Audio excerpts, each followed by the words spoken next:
بسم الله الرحمن الرحيم. نبدأ جلسات الجلسة الأولى للمؤتمر العاشر للجمعية المصرية العلمية للشعب الهوائية. This session is a meet a professor session, and it is mainly about bronchoscopy. Bronchoscopy, we will have an overview of bronchoscopy from the time it started and looking forward to its future. Its history will help us to appreciate what physicians at those time had to do to advance the techniques, and we look forward for more advances of technology. In this session we have two very distinct speakers. We have our chairman of the conference and of the society, Professor Tariq Safwat, and Professor Momin Wahidi from USA. Professor Tariq will speak about introduction of bronchoscopy in Egypt, and Professor Wahidi will speak about bronchoscopy, the past and the future. Professor Safwat.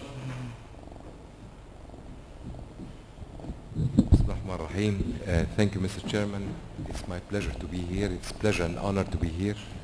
And my task this morning is to just a quick overview of the bronchoscopy practice in Egypt, and as well, it's time up. Okay. I think we have to correct this. I just started, yeah. Time out, خلاص طارق. مش تبع شاهين ده. Good start. عملت 20 ثانية بس. عملت 20 ثانية.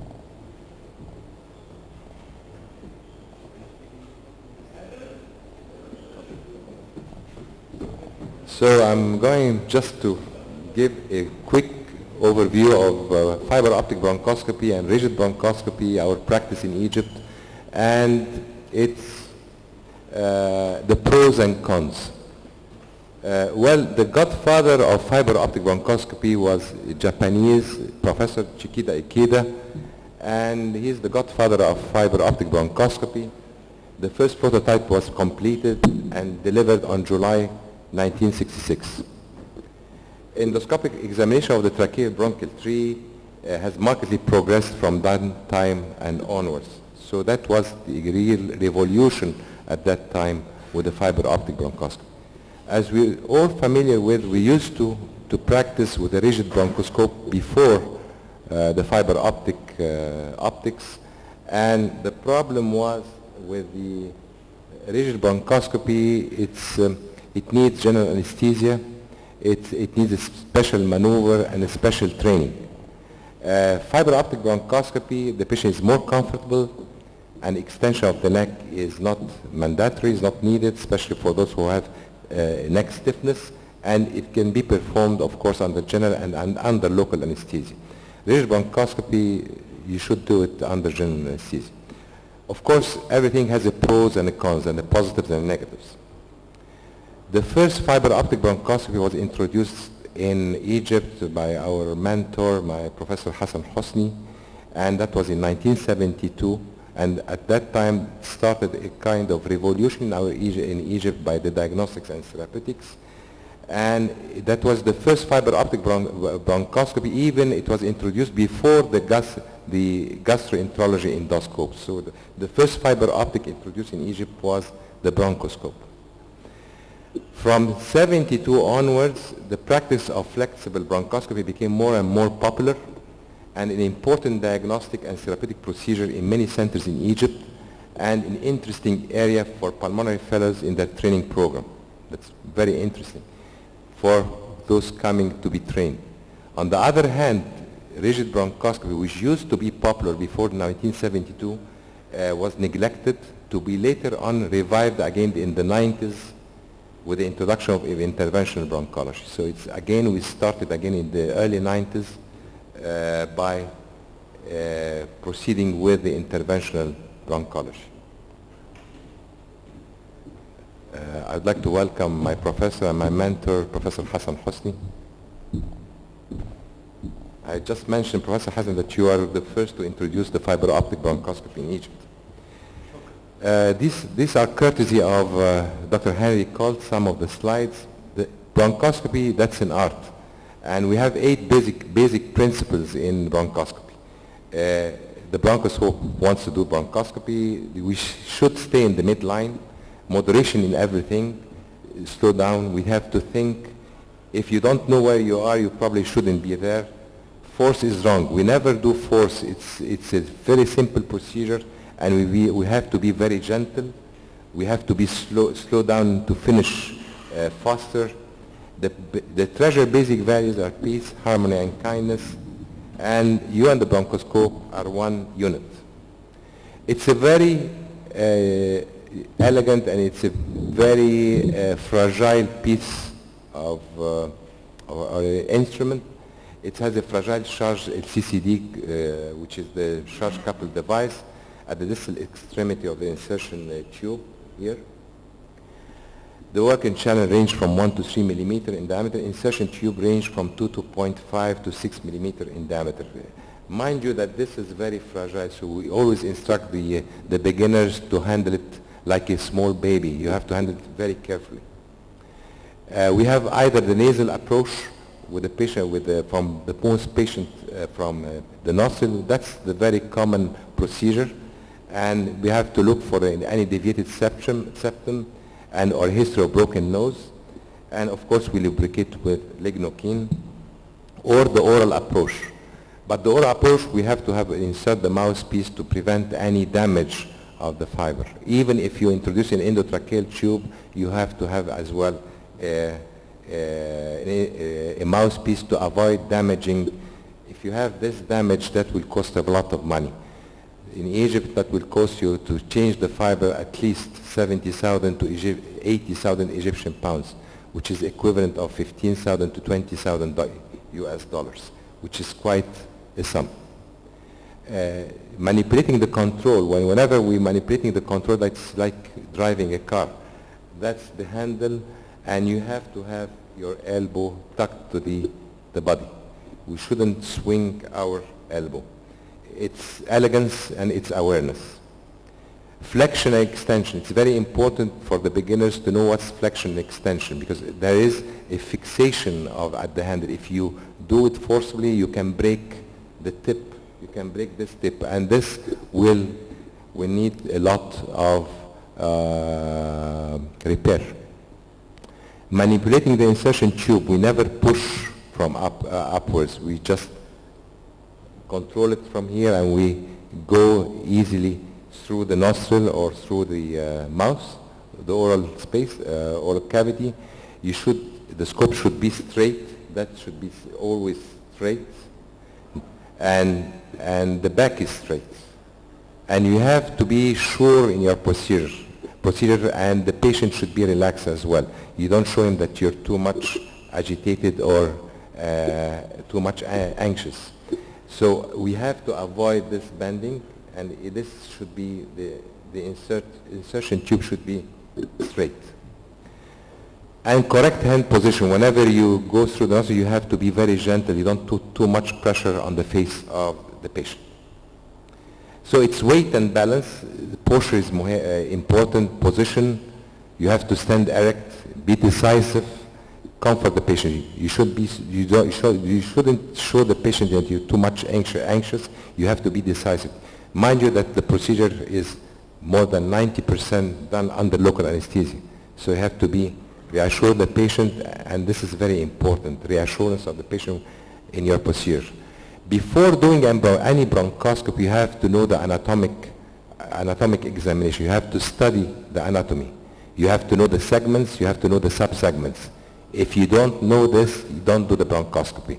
You're not going in and out. You have to understand what's inside the airway. So it's very important that you know the bronchial and the endobronchial anatomy. Well, let's shift to the rigid bronchoscopy. Is it a must?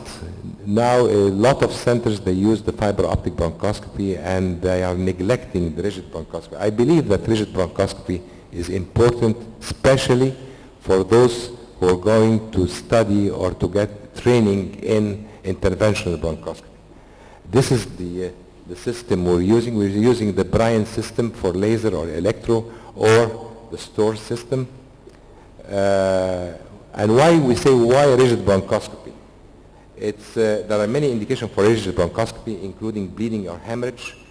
In patients whose bleeding is massive and not controlled, using the flexible bronchoscopy with a small 2 millimeter suction channel, access to the airways through the rigid tube allows more selective intubation and insertion of large suction tube. So you have more power in suction. And it allows the operator to stop the bleeding by laser or cryo or tamponading techniques. It's easier to control bleeding with a rigid scope, and you have more suction power. And ventilation is even better when you're performing the rigid bronchoscopy. In foreign body extraction, although most foreign bodies today can be removed using the flexible bronchoscope, however, still some indications are for rigid bronchoscopy, especially if you have a big foreign body like nuts, dental bridges, impacted teeth, and needles and coins. Sometimes it's even more easily removed through the rigid scope because, first of all, surrounding granulation tissue can be removed, bleeding is more easily controlled, and foreign objects are more easily grasped with large forceps. You have more space, and you have the forces you can grasp with it more easily, the large foreign bodies. So the foreign body removal, if you have an acute asphyxiating problem with a large foreign body, you should go with a rigid bronchoscope, with the general anesthesia, of course. Infants, yes, more or less rigid bronchoscopes are better for small infants, of course, especially with the ventilation technique, it's easier. However, in chronic stable respiratory status, we can perform flexible bronchoscopy. But usually, you have to remember, in acute asphyxiating problems with the foreign body removal, we should advise a rigid bronchoscopy.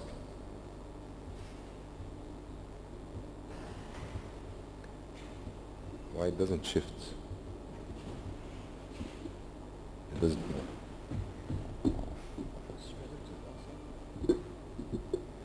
Okay.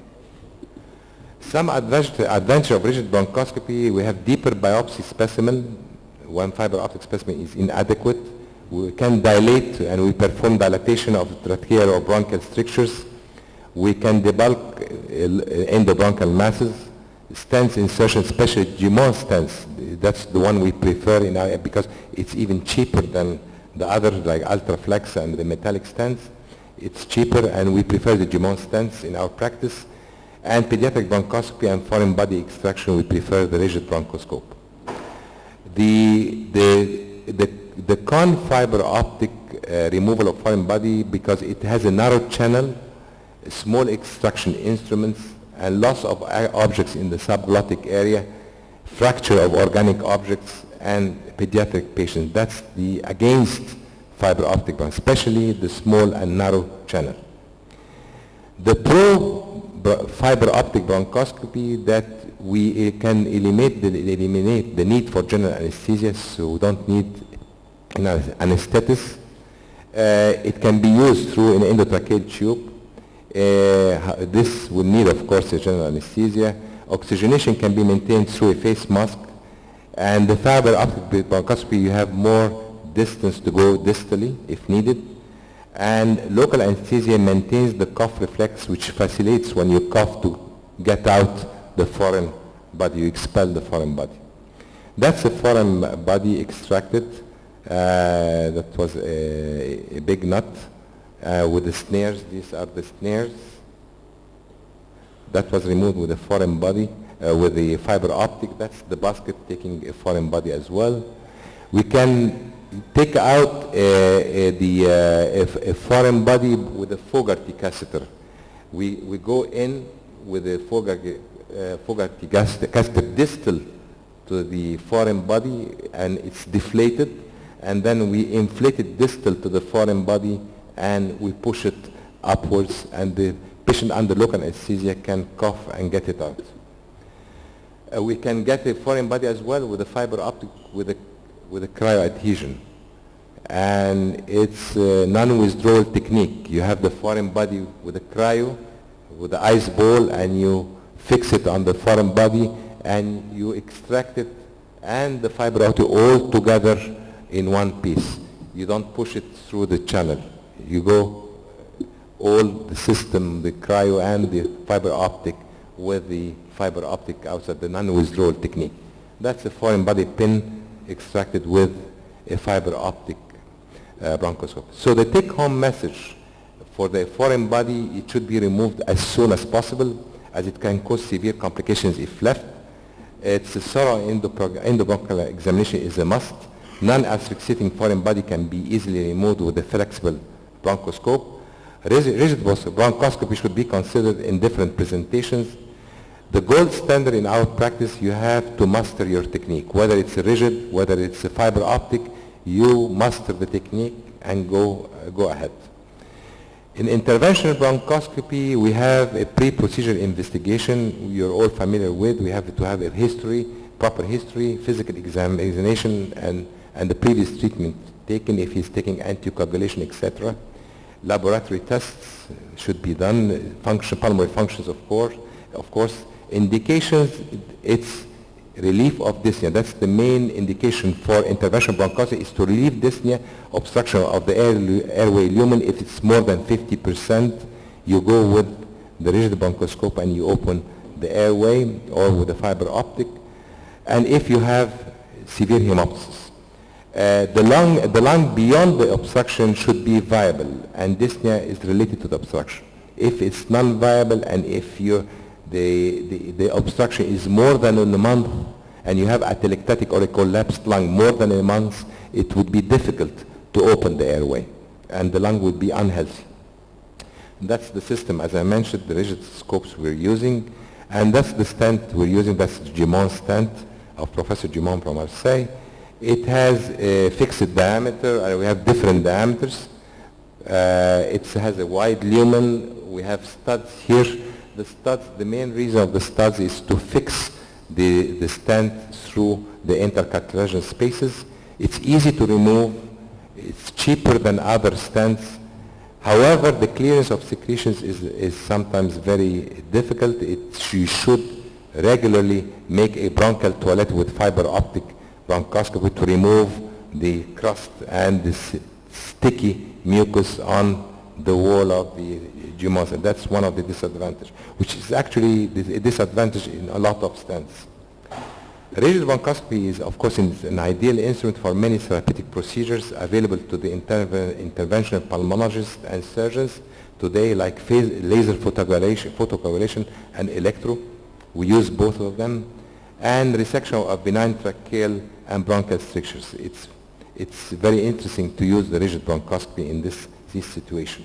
However, we have some contraindications like unstable cardiovascular status, life-threatening arrhythmias, respiratory failure with refractory hypoxia, unstable cervical spine, maxillary facial trauma.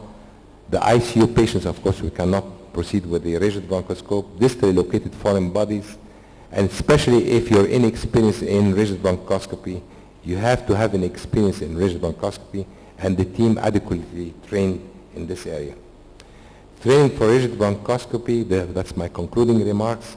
It remains an uncommon and forgotten procedure in many centers, and it's not a requirement of pulmonary fellowships, and sometimes access to the operating room privileges may be difficult to obtain. Always the surgeons are the spoiled guys. It's difficult for the pulmonary physicians sometimes to be admitted to the operating facilities. But I think it's mandatory to learn rigid bronchoscopy for those who are going to be trained in interventional procedures. The postgraduate courses on rigid bronchoscopy should be encouraged on wet labs and intubation mancans, followed by training on patients with assistance of trained endoscopists. And thank you so much for your attention. Thank you very much, Professor Tariq Safat, for this very nice panorama on bronchoscopy. And I would like to invite Professor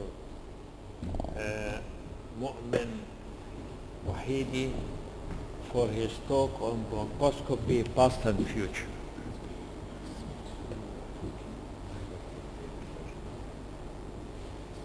Professor Wahidi is the Director of International Pulmonology at Duke University, Durham, North Carolina, United States of America.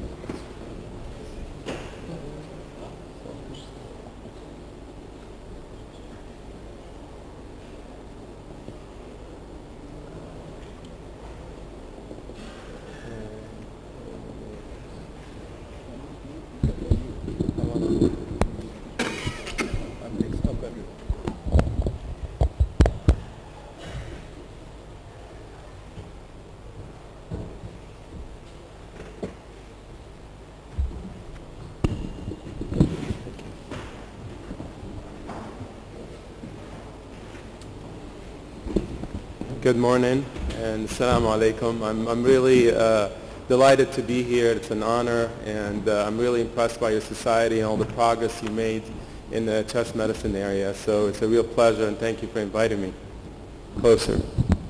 I want to talk to you about the past and present and the future of bronchoscopy, going through a brief history of bronchoscopy and showing you some of the advances we made in bronchoscopy and what might the future be in bronchoscopy.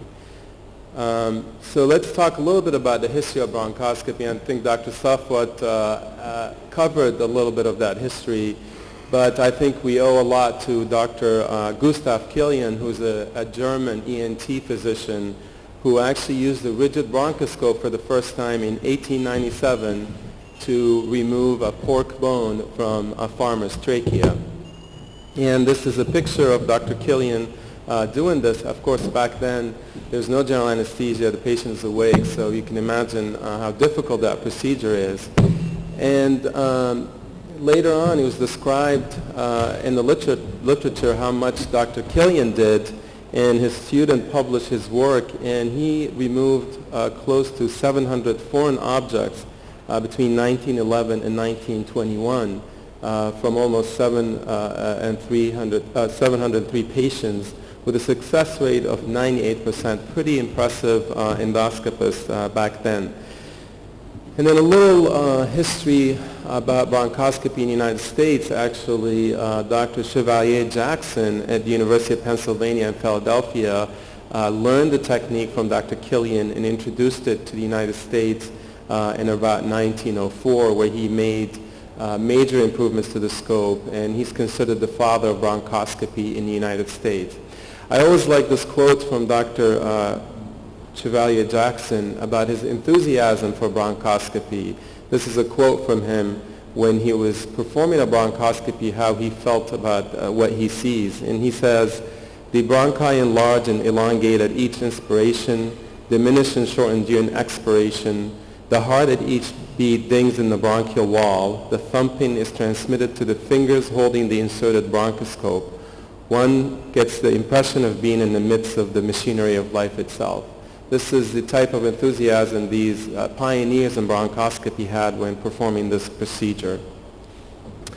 And they did some incredible stuff later on with rigid bronchoscopy. This is actually a rigid bronchoscope, and this is a needle going into the heart, injecting dye to do cardiac angiography via rigid transbronchial puncture. So there's a lot of progress in different procedures performed with rigid bronchoscopy.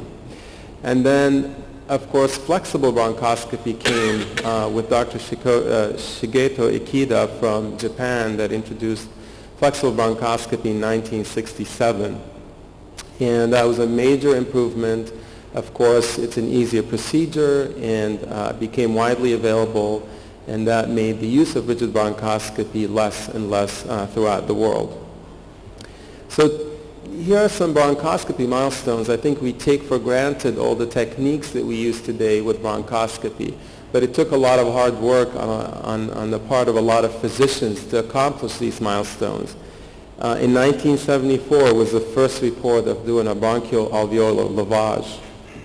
In 1975, Dr. Zavala at the University of Iowa performed the first transbronchial lung biopsy. And this was so controversial during his time that actually had to do his animal experiments on transbronchial lung biopsy in secrecy. People thought that he was crazy and he was doing something very unorthodox. In 1978, Dr. Wang from Baltimore reported or performed the first transbronchial needle aspiration of lymph nodes, the procedure that we use very often today. In 1980, Dr. Duman in Marseille reported the first use of laser in the airways. And in 1987, the first video bronchoscope was developed by Dr. Ikeda and Pentax Company, the more modern scopes that we use today. Some other milestones: the first silicone stent was done by Dr. Duman in 1990. In 1991, autofluorescent bronchoscopy was introduced by Dr. Lam in Canada. And then this is kind of the more recent advancements that I'll talk to you about. The endobronchial ultrasound was first developed by Dr. Becker in 1999. Dr. Becker will be with us in the conference later. And then in 2003, the first dedicated endobronchial ultrasound scope was introduced. So I talked a little bit about the past, but I want to spend more time on the present and the future.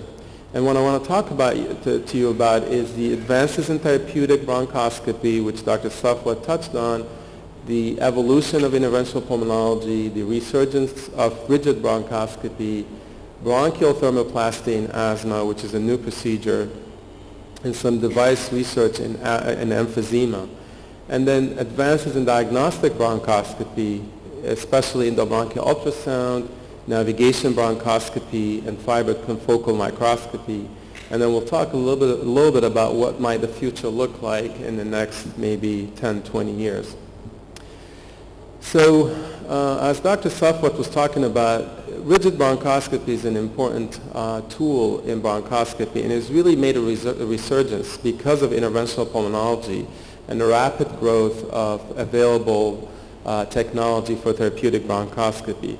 This is a modern rendition of rigid bronchoscopy by an artist that's published in the Library of Medicine in the United States. This is more the modern setting as opposed to the picture I showed you with Dr. Killian. And the reason we like rigid bronchoscopy is the ability to do more for therapeutic bronchoscopy.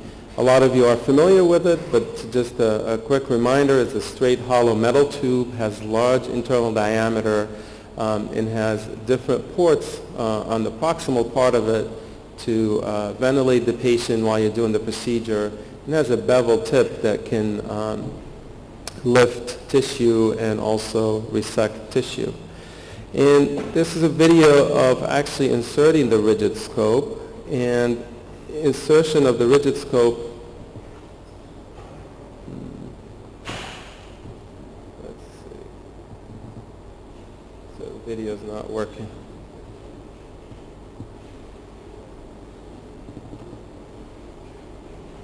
It worked on that laptop, but not on this one.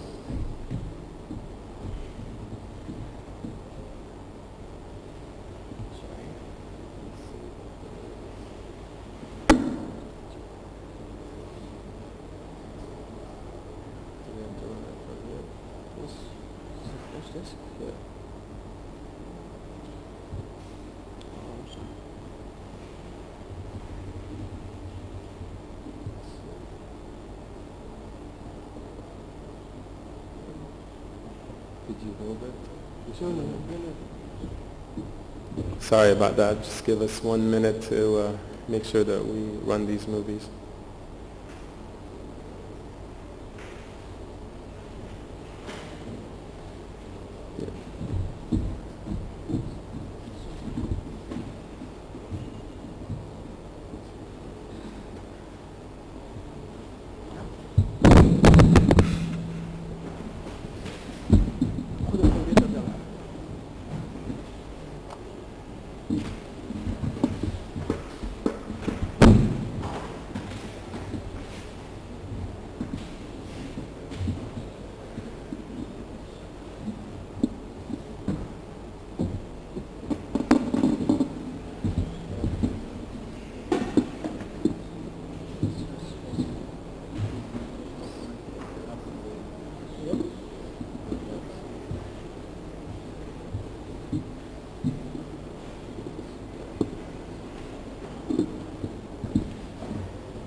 Thank you. I appreciate your patience. So this is an insertion of the rigid scope, and you can see how the neck is hyperextended.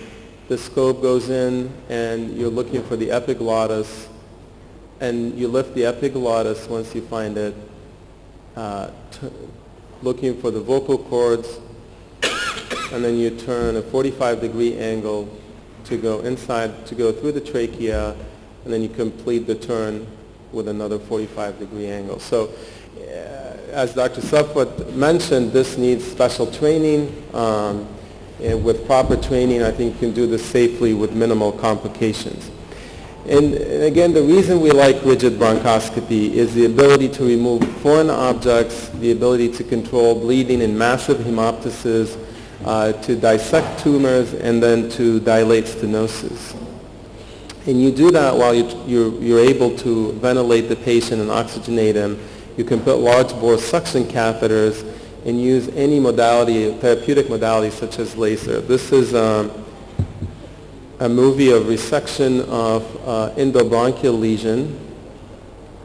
And you'll see that there's a large suction catheter, and the rigid scope is going to come and core out that lesion. You rotate the scope around the lesion, and you're able to really remove it from its base, and then you suction it with a large suction catheter, and you can do this in a couple minutes and remove a large piece of tumor. So this is really the advantage of rigid bronchoscopy and therapeutic procedures, and this is laser to coagulate the base of that lesion that you saw. The other major advance in therapeutic bronchoscopy has been the availability of laser and other heat therapy. And starting with laser, these are modalities that are really needed to coagulate the tumor prior to mechanical resection.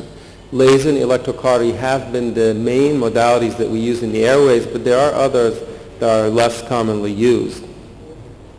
Laser, of course, has been the kind of the first modality introduced in the airways and the most studied. It's ND-YAG is the type of laser we use in the airways. It can penetrate up to 10 millimeters, so you got to know how to use it and avoid injuries to deeper structures. It has immediate effect and a very excellent hemostasis effect. And this is a video showing coagulation of a tracheal tumor. You see the blanching effect there of the tumor. This is preparing the tumor for resection by the rigid bronchoscope. It's a very effective modality. And the complications are rare, 0.9% in several large series of over 7,000 patients, when the overall mortality rate is 0.3 to 0.5%. Again, a very safe modality in trained hands. Endobronchial electrocautery has emerged recently as an alternative method to ablate tissue and tumor in the airways. And just to remind you, electrocautery really is an application of heat produced by high-frequency electrical current. And it's a direct contact modality. You have to touch the tumor with the probe, and the electrical current passes through the probe into the tissue and finally to a grounding plate to complete the electricity circuit. So the patient has a grounding plate on their extremity. And there's data to suggest that electrocautery may be decreasing the need for laser. This is an older study that showed that they saw 118 patients who needed therapeutic bronchoscopy, and almost half of them were managed with electrocautery with a success rate of 89%. And one small study compared the cost of laser and electrocautery and found that electrocautery was cheaper. So I think you can look at electrocautery as an alternative to laser that's cheaper and as effective. And one great application of electrocautery is argon plasma coagulation, or APC. This is a non-contact mode. It depends on the argon gas flowing through the probe. And then when it touches the electricity probe, it creates this plasma jet that tends to kind of spray the coagulation. It's very superficial. Depth of penetration is only 2 to 3 millimeter. You can see it goes to the closest grounded area, so you can put the probe kind of near the area you want to coagulate, not directly fire at it. This is a video of coagulating a lesion with an APC probe. And just remember, this APC is really a good technique for superficial coagulation. It really aids mechanical resection. And we have one study from Dr. Maurice in the U.S. where they did that. They used APC to assist removal of tumor, and they were successful in all 60 patients. You can see again the blanching of the tumor, very similar to laser, definitely more superficial, and therefore it's actually safer. This is done with flexible bronchoscopy, and you see a lot of respiratory variation because the patient is breathing spontaneously with this procedure.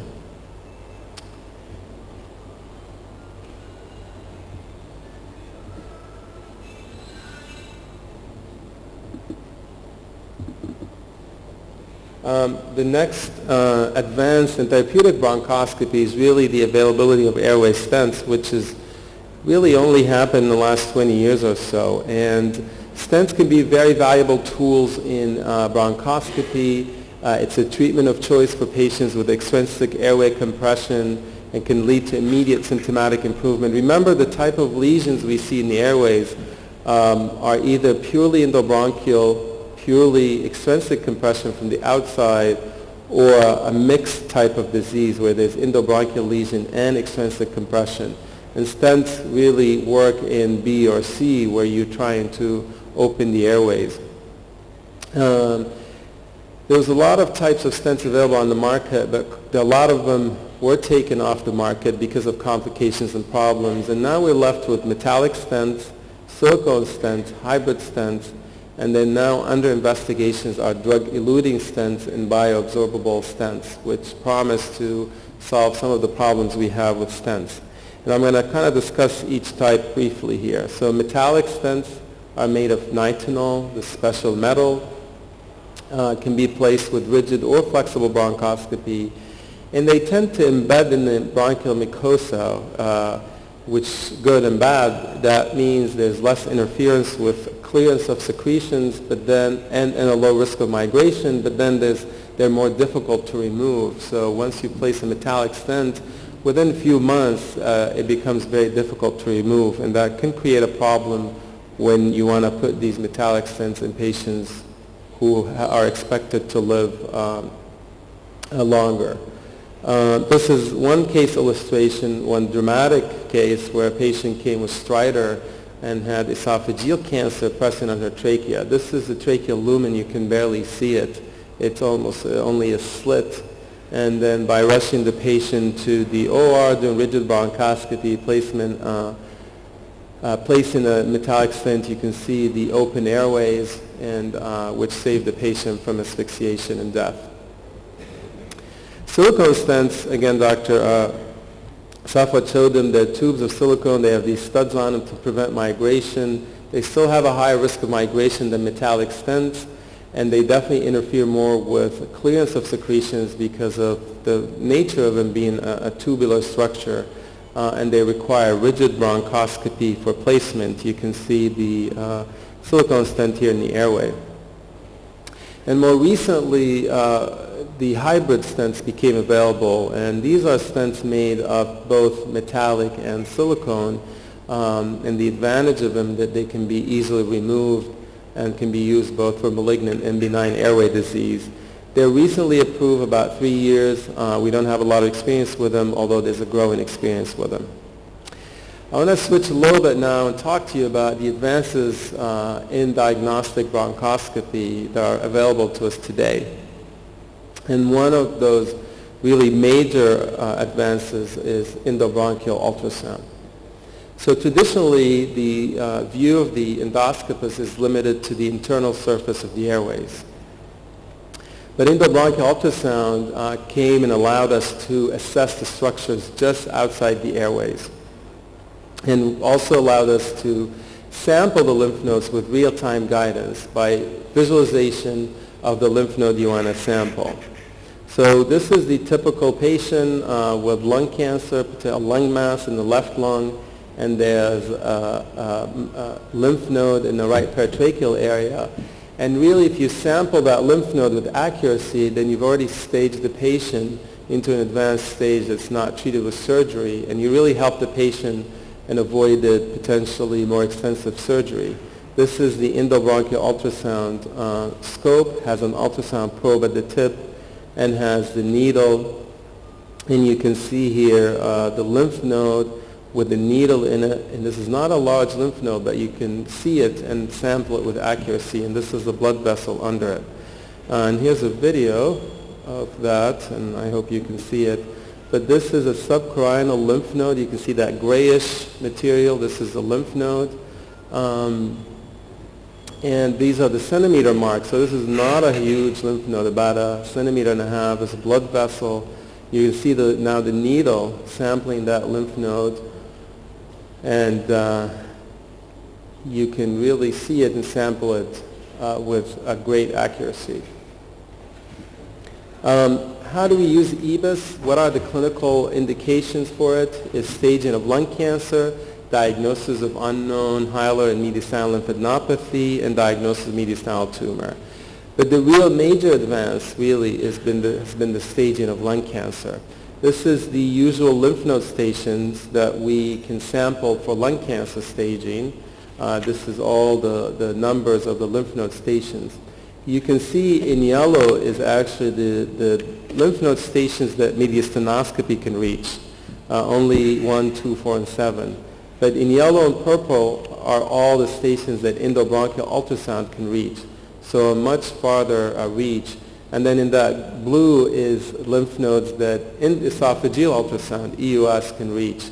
But you can see the tremendous ability to sample a lot of lymph nodes under direct vision with endobronchial ultrasound. There's been a lot of literature and studies published on EBUS, and today there's over 300 publications. And one meta-analysis looked at the collective yield in a lot of these studies. Over 1,200 patients, the overall sensitivity of endobronchial ultrasound for staging of lung cancer is an impressive 93% with 100% specificity. So this is really a tremendous accomplishment in the staging of lung cancer. And I just want to mention also that EBUS has been shown to improve the yield, diagnostic yield of sarcoidosis.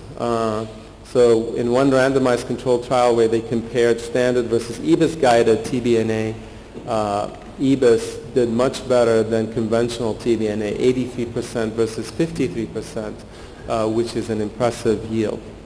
So in summary, EBUS really has emerged as a very safe and effective bronchoscopic tool, has a very high diagnostic yield in sampling mediastinal lymph nodes, and it's really reshaping the current strategy of staging of lung cancer. I think in the next 10 years or so, we're going to see study comparing mediastinoscopy to EBUS combined with EUS, esophageal ultrasound, and there's a chance that EBUS combined with EUS will actually replace mediastinoscopy in a good percentage of patients with lung cancer. The other advance is electromagnetic navigation. And this electromagnetic navigation bronchoscopy really aims to sample peripheral lung nodules. And these lung nodules are a huge problem that we all face as chest physicians. It's a very common problem in the United States. Over 150,000 patients present with this problem. Lots of chest X-ray and chest CTs are being done in detecting these nodules. And when you do that, you're faced with this diagnostic dilemma. What do you do when you have a patient with lung nodule? Of course, depending on their risk factors for lung cancer, you may watch them, you may do a PET scan, you may perform a bronchoscopy, you may do a transthoracic needle aspiration under CT guidance, or you can proceed to surgery.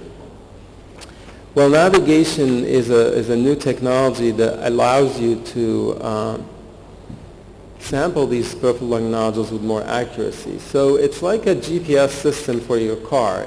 It tries to lead your bronchoscope to the lesion in the lung.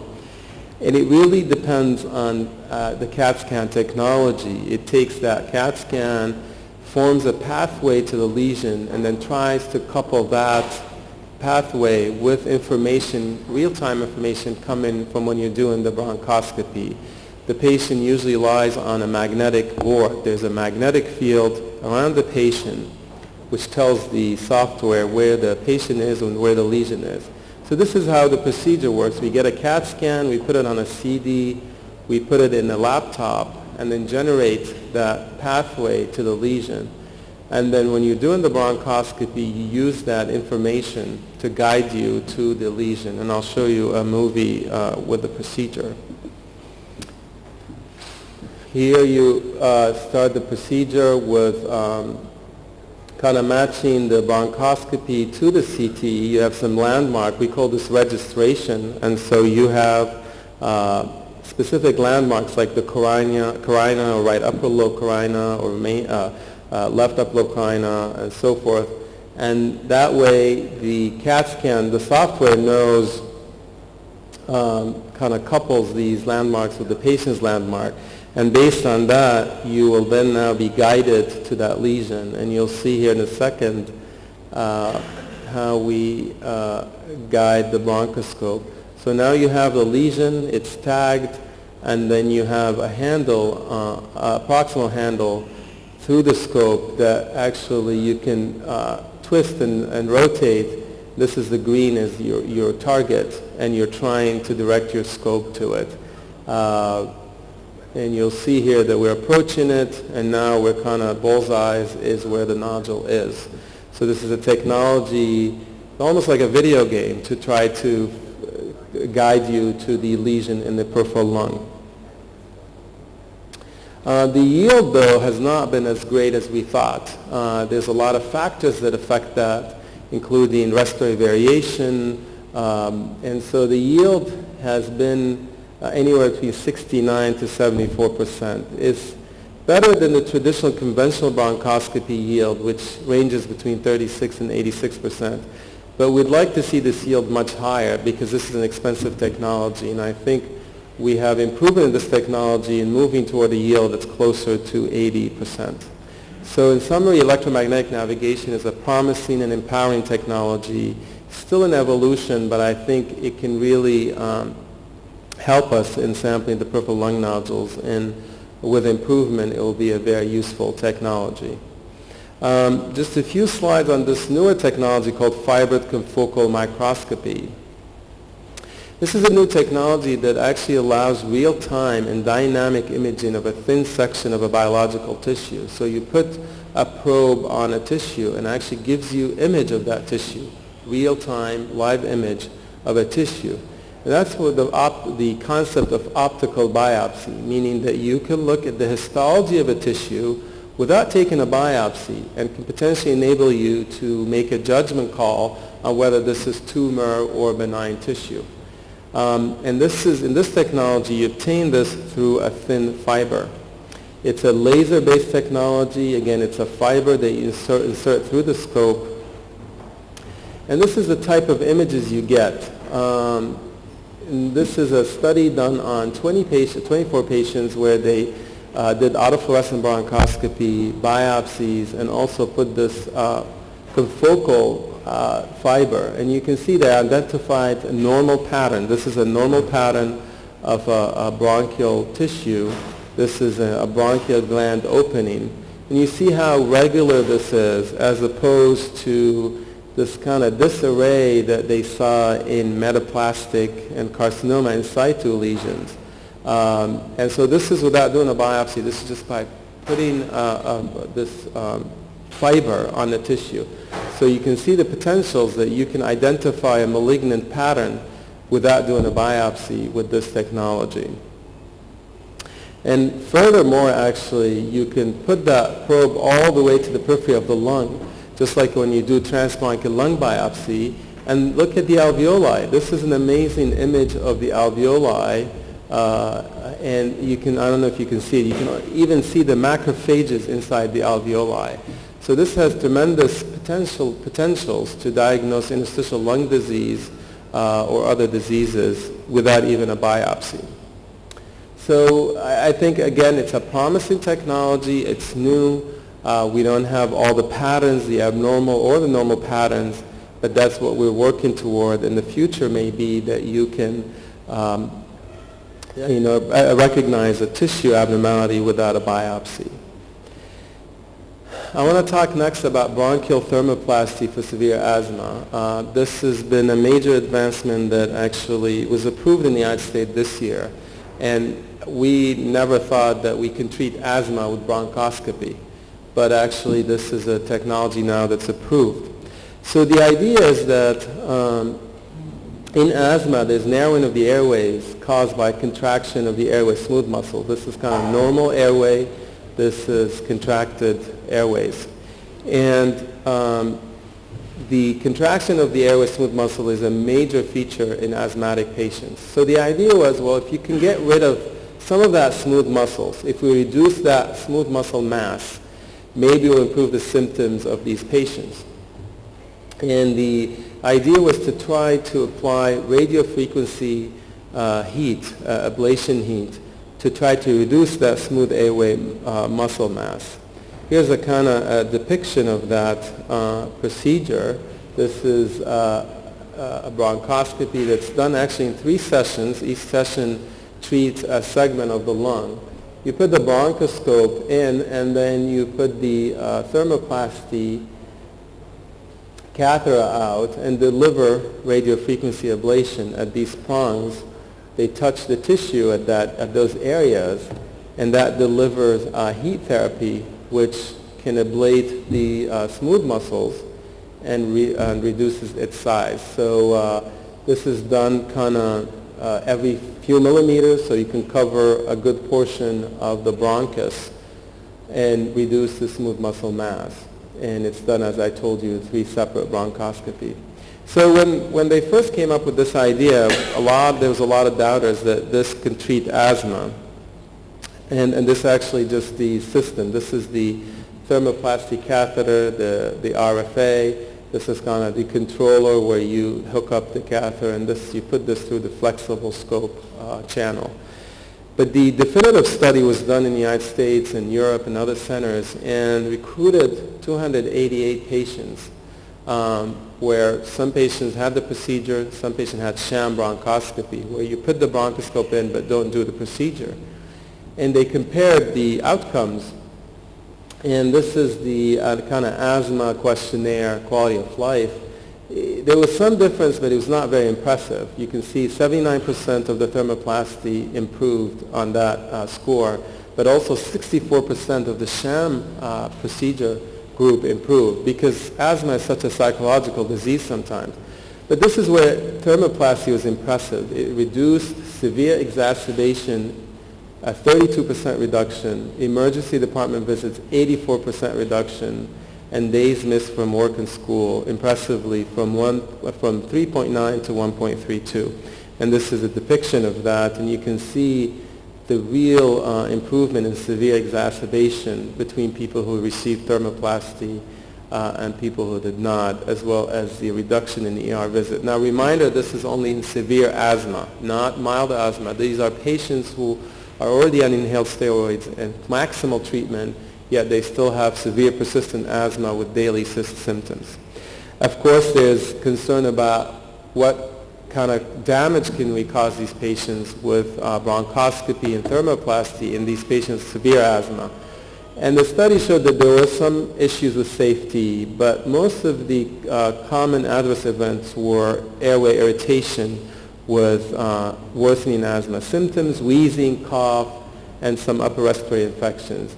There was more hospitalization in the treatment group, 16 versus 2 subjects in the sham. So, thermoplasty is a new technology.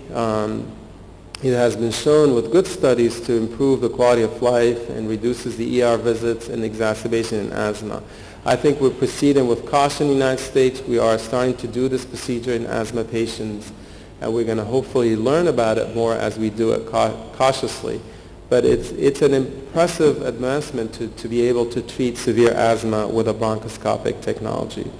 I want to end my talk with a section on endobronchial therapy for emphysema. So bronchoscopy is evolving so rapidly that now we're looking at treating emphysema with bronchoscopic approaches. And the idea is that you know your normal lung. This is the shape of it. The diaphragm has this normal curvature, the smooth, nice histology of the lung, as opposed to emphysema patients where you have a flattened hemidiaphragm, loss of elastic recoil, hyperinflation, and destroyed alveolar spaces, especially in the upper lobe. And so the idea of lung volume reduction came about where you try to get rid of the most destroyed and hyperinflated, poorly perfused portions of the lung, especially in the upper lobes. And that allows more space for the more normal parts of the lung to function. Definitely this is more applicable in upper lobe predominant emphysema. And the first way we kind of handled that was with surgical lung volume reduction. This is a well-known study that was published in the New England Journal of Medicine about surgical lung volume reduction, where they compared medical treatment to surgical lung volume reduction. And indeed, there was a large trial, over 1,200 patients, and found improvement in exercise capacity in the groups that received surgical lung volume reduction, with improvement in dyspnea, subjective symptoms improvements, and improvement in quality of life. But this came at a price. There was higher mortality from surgery, especially in the group that had homogeneous emphysema and high exercise capacity. So the idea was, can we do lung volume reduction without surgery? We can benefit a lot more patients. Patients who are not surgical candidate can be treated with bronchoscopy, and then we can do a minimally invasive procedure. So the first kind of technology that came about was a bronchoscopically placed valve called the emphasis. It's a one-way valve. It allows air to come out as well as secretions, does not allow air to come in, and that gradually leads to a collapse of the upper lobes. And indeed, a randomized controlled trial was done and was just published in the New England Journal of Medicine that enrolled 300 patients and found that there was an increase in the FEV1 in the group that received the valve versus a decrease of 2.5% in the control group. Same was true for 6-minute walk test, and similar mortality at 12 months. There were some problems and adverse events like exacerbation of COPD, hemoptysis, and pneumonia were higher in this group. So there was some promise, but it was not the effect that we were hoping for. It was just some improvement in FEV1, not as impressive as surgery, and unfortunately this valve did not get approved in the United States. The second valve that's being studied is called spiration valve, and it looks like an umbrella. And you put this also with bronchoscopy. You can see here that it's a valve that looks like an umbrella. It opens up with inspiration, so it doesn't allow air to go in. It collapses a little bit in expiration. It allows air and secretions to come out. This is a video of placing it. Really, it's very simple placement. It's like putting a metallic stent. You can see here that the deployer is coming into a segment, a bronchial segment of the upper lobe, and you'll see that it'll be deployed very easily. You'll see the umbrella-shaped valve right there. And removing it is also not hard. You can see there's a little rod. That rod can be grasped with flexible forceps, and the valve can be removed. So this is kind of the view of it on the X-ray. It looks like a weird object on X-ray. It looks like an umbrella, a metallic umbrella. And this is a case we did. This is an emphysematous lungs with upper lobe predominant emphysema. You can see once you put the valves, the upper lobe does collapse, but there's also a pneumothorax on the left side. So there's a multi-center study that was published, 91 patients. The procedure was done successfully in 99% of the patients. There was some adverse events such as pneumothorax, COPD exacerbation, and there was significant improvement in quality of life based on questionnaires. and decrease in the volume of the upper lobe. So this is still preliminary. More studies are being done, and this promises to be a technology that can be useful for emphysema patients. So I want to end my talk with a couple slides on the future. So I showed you all these technologies, and the future could be this. It could be that you see a patient with a lung nodule in clinic today. You take him tomorrow to do a bronchoscopy, and maybe you can use navigation or other technology to get to that small, very small lung nodule. And then you have a pathology team outside your bronchoscopy room. You take a biopsy, they tell you it's adenocarcinoma. The patient may not be a good surgical candidate, and then you're there already, you've navigated to the lesion. So you just put a modality, treatment modality. One promising therapy is called microwave therapy. You can see how it delivers this pattern of destruction that's very predictable. It can really destroy anything in its pattern. So this is not yet tried in the lung, it's been tried in the liver and other organs, and now there'll be studies trying this in the lung.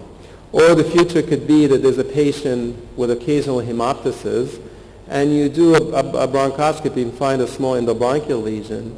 And instead of doing a biopsy, you do an optical biopsy where you put a confocal probe and see that the pattern is normal, and you spare the patient biopsy and further bronchoscopy. This is not now, this is potentially the future in 5-10 years, but the future for bronchoscopy is really bright. I think there are advances in diagnostic and therapeutic bronchoscopy that promise to improve the diagnosis management of devastating lung disease such as asthma, emphysema, and lung cancer. And I want to remind you that innovations that disrupt current practices are always met with resistance. I love this history. Dr. Green introduced a method of the tracheal intubation that we do every day in 1846. And it was such a new concept in 1846 to put an endotracheal tube in the trachea that when he presented his method to the New York Academy of Medical Sciences, they actually fired him and took his medical license, and they thought that his intubation was a monstrous assumption, ludicrously absurd, and physically impossible. So just to remind you that continue to innovate and think of ways to advance medicine. You may meet resistance, but I think the future is in your hands. So thank you very much for your attention.